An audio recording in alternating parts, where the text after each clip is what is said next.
Assalamualaikum warahmatullahi wabarakatuh. Selamat sore kepada Bapak Agung dan teman-teman sekalian. Pada kesempatan kali ini, saya akan membahas tentang sejarah perusahaan Facebook menuju kesuksesan.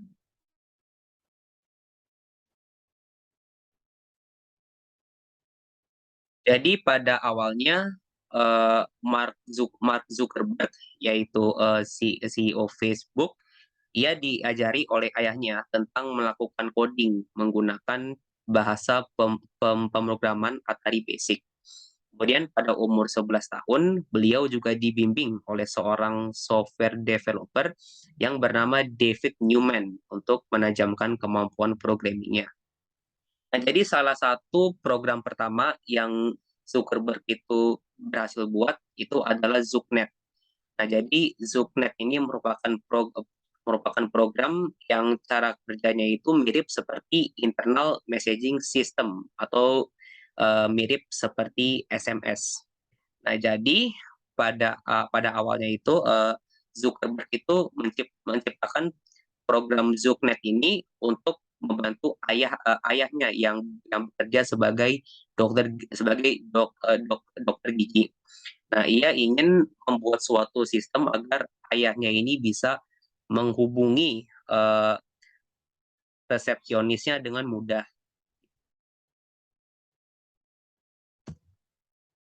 Nah, beberapa tahun kemudian ia pun diterima ke Universitas Harvard.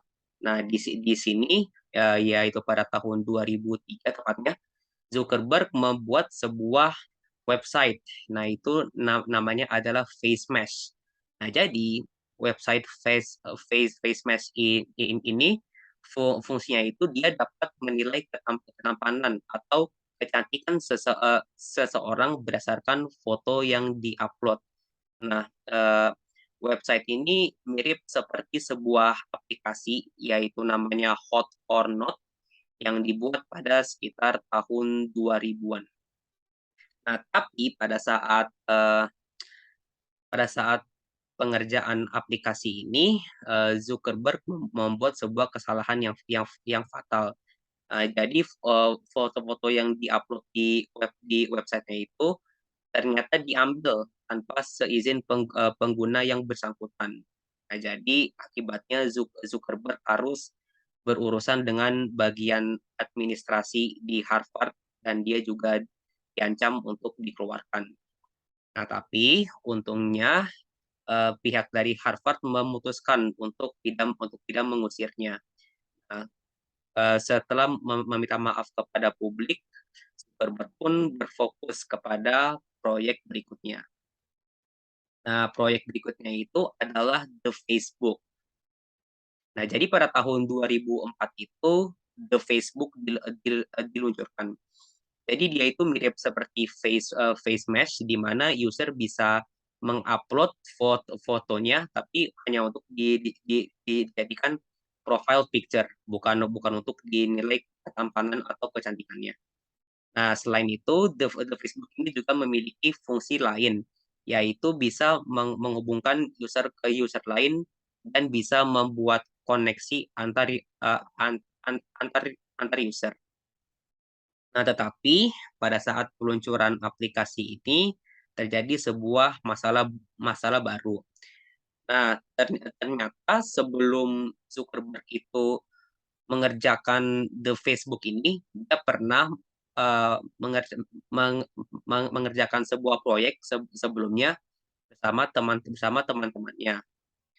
Nah, di proyek itu eh, konsep ide dari proyek itu mirip dengan apa yang dimiliki oleh Facebook.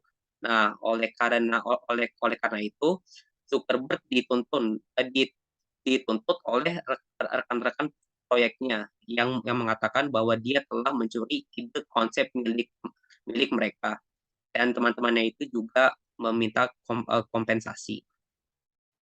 Namun pada akhirnya masalah ini bisa terselesaikan pada tahun 2008 dengan Zuckerberg dan teman-temannya masing-masing menerima saham 1,2 juta dolar di perusahaan Facebook.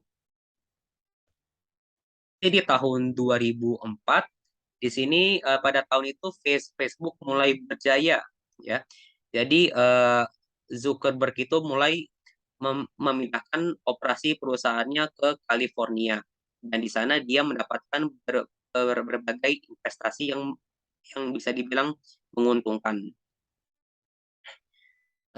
Salah satu investornya itu adalah Peter Peter Thiel, yaitu adalah co-founder dari PayPal. Ia berinvestasi $500.000 dari dalam perusahaan Facebook. Kemudian pada akhir tahun 2004, membership The Facebook mulai terbuka untuk seluruh universitas di Amerika dan Kanada. Nah, pada bulan Agustus 2005, barulah nama The Facebook ini diganti menjadi Facebook. Perusahaan ini juga mulai berpindah fokus dari yang awalnya eh, penggunanya itu sebagian besar adalah murid atau mahasiswa. Mereka mulai mengincar ke masyarakat luas. Nah, pada pada akhirnya di bulan November 2005, Zuckerberg pun memutuskan untuk keluar dari Harvard dan melanjutkan karirnya sebagai CEO Facebook. Sekian yang bisa saya sampaikan. Mohon maaf bila ada kekurangan. Wassalamualaikum warahmatullahi wabarakatuh.